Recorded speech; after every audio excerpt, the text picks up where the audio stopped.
Jai Shri Ram दोस्तों, how are you? I hope you are okay. I am also. So today, second question of probability. This question is very important, maybe, but concept is very important because many times CBSE asked virus problem in case study also and 5 marks question also. So in this question, when you read this question, this is also question is very famous question in NCRT in example actually. That question is in an example. So that time you can understood, but many students will think, sir, this is a NCRT problem. Why you solving it?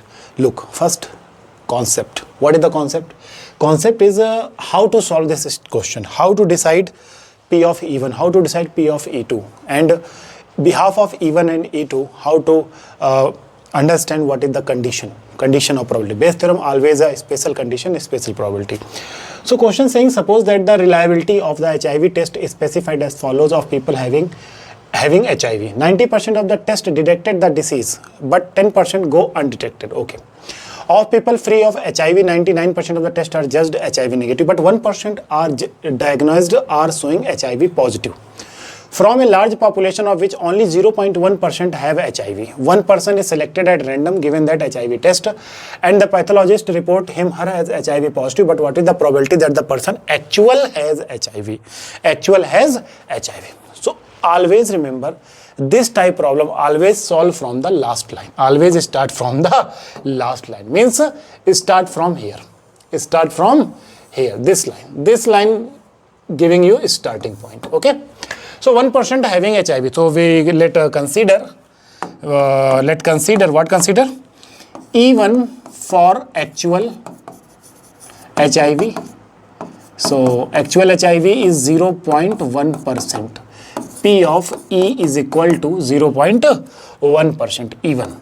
So P of E1 is equal to 0.1 by 100. It means 0.001. As we know, P of E1 plus P of E2. E2 is no HIV. No HIV means P of E plus P of E2 is equal to 1. So 0.001 plus P of E2 is equal to 1. So P of E2 is equal to 1 minus 0.001. So answer is 0.999. One more important point. This types of problem calculation is very important. If you miss one single decimal or zero, so you get wrong answer. So please understand this very important point. So you know very well, occurrence and non-occurrence probability always 1. Sum of occurrence and non-occurrence probability always 1. So what is the important point here? P of E1 means occurrence, E2 means non-occurrence. Okay, now we will find the P of A by E1. Ab A by E1, what is the A by E1? A by E1, always remember one thing. Look, this type problem always giving 3 conditions. One condition doesn't matter. Just like 99% of the tests are just HIV negative.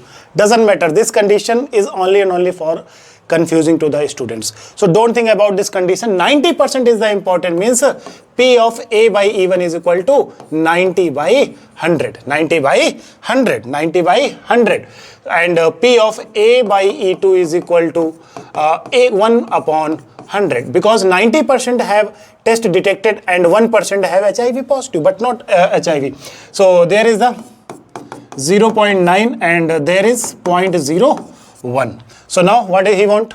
Actually he want what is the probability that the person actual has HIV. So actual has HIV means A by E1, means P of E1 by A is equal to 0.9 into P of E1 is 0.00001 divided by 0.9 into 0.001 plus 0.99 into 0.09. When you solve, you get the answer. So this is the method how to solve the virus problem. This is the method, only method where when you easily solve the problem. So always remember, question start from the last line where the last condition given and compare the compare this line from first line, and one condition always ignore because one condition only for you confusing. Clear or not? So one more question are there in NCRT, you can understood very easily. So this type question will come many times, will come in examinations. And one more important, tomorrow I will make most important two question I will discuss in front of you. So thank you so much guys. I hope you like this video, and please don't forget to subscribe the channel. We will meet soon again, and good night, take care. Jai Shri Ram, Jai Hind.